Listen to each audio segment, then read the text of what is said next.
Hello and welcome to the show.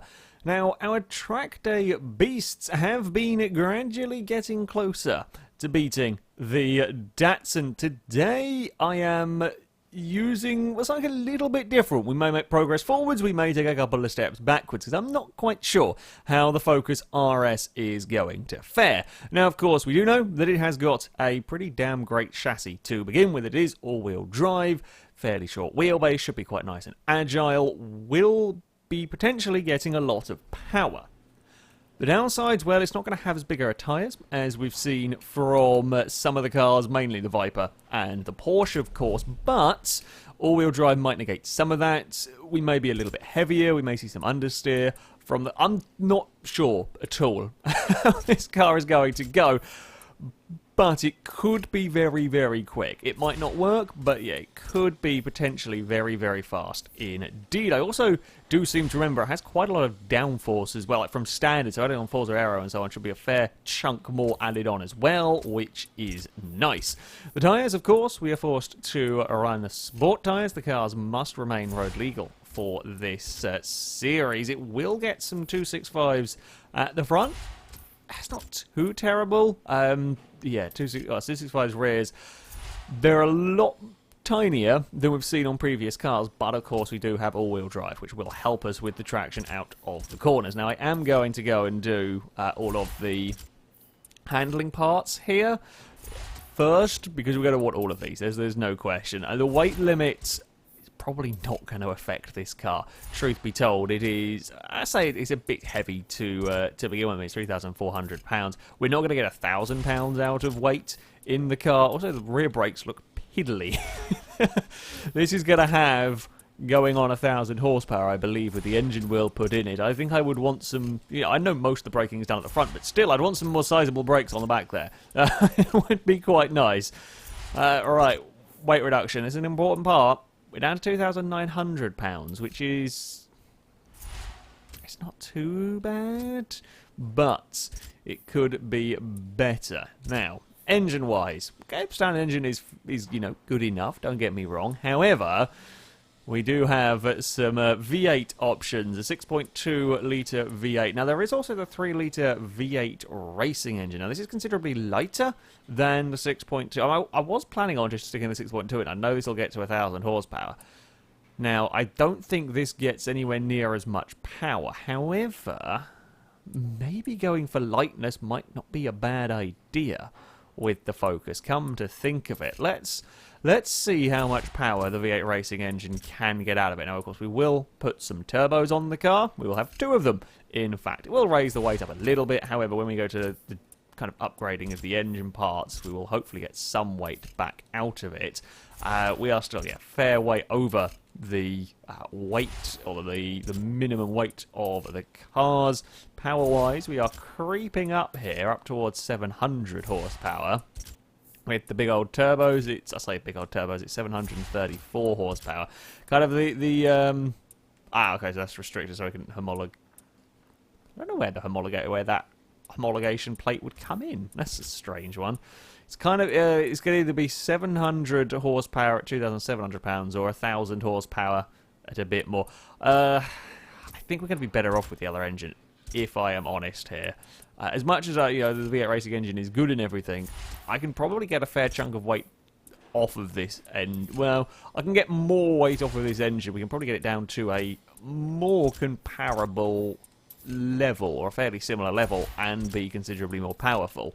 So, yeah, I think it's going to be the way to go. We're going to be wanting down to 2,876. We will get some more off with the likes of the flywheel. Now, I might not go for things like the oil and cooling and so on.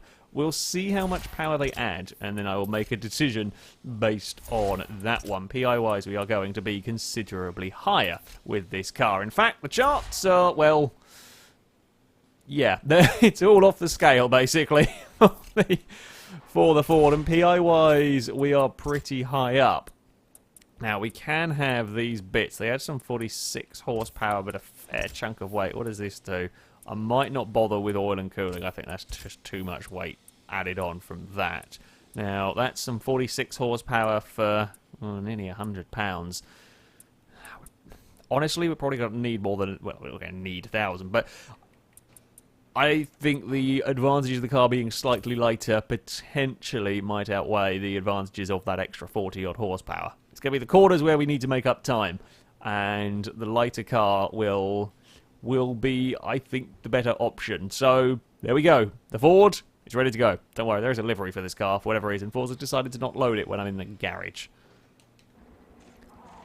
So, here we are to the Lime Rock alternate circuit, where the focus is going to get 6 laps to try and beat the time set by the Datsun. A 55.3 is the time to beat. Our fastest road car, the 911 GT2, a 56.1, a high 56.1 as well. The Viper, a 56.5, and then we go back to a 58 for the Subaru Impreza.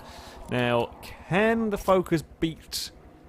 Well, can the Focus beat the Porsche and the Viper is an interesting question, because it is a very different car in many ways to those two vehicles. We may possibly have to adjust the gear ratios in this. We will see how it goes. Now, if this can carry enough corner speed, it might potentially stand a chance.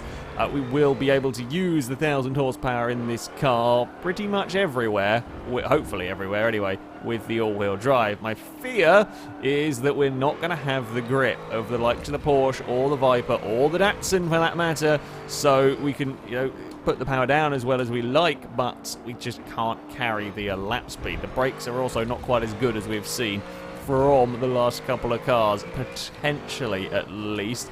Oh, we have to try and get it slowed into this final chicane. We should potentially be able to ride the curves a little bit better in this car. It's less likely to get upset with us throwing it across the curbs. We are... Ooh, okay, I think we're going to be struggling a little bit being that brave. There is some understeer, to say the least, going on from this car. It is not as quick through that final corner. In fact, we are 2 seconds down on opening a lap in comparison to the Porsche.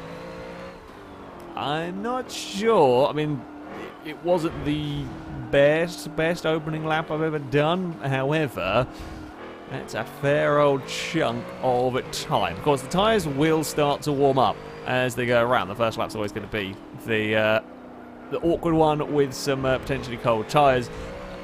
And this is a nice, controlled car. There is no doubt about that. There is no... Okay, sure, it's all-wheel drive, but even then, all-wheel drive cars can still spin their wheels and slide about. And this is putting all of its horsepower down very, very well out of these corners. Very, very well indeed. There's a minor wiggling, considering the tyres on this are so tiny compared to the cars that have gone the last couple of times here. It's a 57.4 from the Ford. It's already a second quicker than the Impreza, but we're going to need another half a second if we're going to challenge the Viper. That might be fairly tall order for this car. I think we can probably get close. We can probably get close to the to the Viper. This will... Oh, please slow down, please slow down, please slow down, please slow down. Thank you. This will... I say how to accelerate the Viper. The Viper was very, very powerful with a similar amount of weight. I think this might be a fraction lighter than the big SRT. The traction is going to help, but even rear-wheel drive, the Viper's massive rear tyre stopped it from spinning too much. So I think they're pretty evenly matched. The two cars here, it's going to come down to who has the better chassis, who has the better grip, and so on. At the moment, I'm leaning towards the Viper a little bit, because it's just struggling to get into turn 1. Now, get out of turn 1 very, very quickly up towards this second corner. We've just got to wait. You've got to be patient. If you aren't patient, you do what I just did there. Kind of spin the wheels and almost neutral steer my way across the road. Yeah, once we are out of the corner, then it is flat out down towards the next section, no problem, and we can straight line our way very neatly, actually, up that hill. Although I think we were a little bit, it was losing time through that first sector, is what cost us on this lap slightly. We've still got a couple of turns to go. I am impressed with how well this car is dealing with everything. I mean, the Viper was a full-on super muscle car, and this thing is a hot hatch. It's a very fast hot hatch, the fastest hot hatch, but it was never quite designed for, well, 700 horsepower, let alone a full-on 1000 V8. So, yeah, it's doing a good job. It's doing a good job at managing everything around here. You know, it's considerably better than we saw from the Impreza. The Impreza wasn't bad, don't get me wrong, but this is a much nicer car to drive, and I feel there's a fair bit more speed in this one if we can keep everything together. It's a little bit deep into that chicane, but we are 6/10 up on the split time. Oh, please slow down for this final corner. I'll take a bit of a wide line on the way in. Oh, no, we clipped the curb. I was hoping the Focus wasn't going to do that. We've seen a lot of the supercars and whatnot have issues running across the curb, as you would expect. I was hoping that this might get away with clonking that and not getting pulled sideways as much. We lost a tiny smidge there to 57.6 for the Ford. And this is it, one final time. Keep everything neat. It will not look spectacular. If it goes well, it won't look spectacular. Around here, it'll be a case of keep everything as smooth as possible. The pillar is very, very annoying around that turn too. You can't really see where you want to turn into aim for, but there we go. I've had to have a little tiny bit of a lift as we were running wide on the exit of that corner. That will not help. It's just kind of doing different lines up that hill, and that's not quite been the way to go. A little bit late on the brakes, means I couldn't quite get it into the hill as well, but we were quick up the hill. Final corner is where we lost, I think, some time. Oh, the final chicane is where I think we lost some time. There might be some time in this final corner if we get it right as well. Is a wheel across the grass. Will we have got that final sector any faster? Oh, we did get it quicker. We did get it quicker, but we lost it in the first sector ever so slightly. Well, it's a mid-57 second for the Focus. It's certainly a very good time. And again, as I said, this is a hot hatch. At the end of the day, that suddenly got a 1000 horsepower V8 going through considerably smaller tyres than we have seen from a lot of the fastest cars around here. So a mid-57 is not a bad lap time whatsoever. However, it isn't going to beat the Datsun. It's worth a try to give something a little bit different. But yeah, it's not gonna do it. It will go into a 4th place, comfortably beating the Impreza. It is a much nicer car to drive than the Impreza. Of course, comfortably beating the Ford Fairlane, Mercedes 190e, and so on. But we are about a second down on the SRT Viper, second and a half down on that 911 GT2. So yeah, not quite worked with the Focus.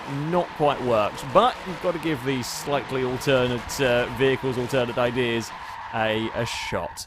That, though, is going to be it for this video. Thank you very much for watching, and until next time, goodbye.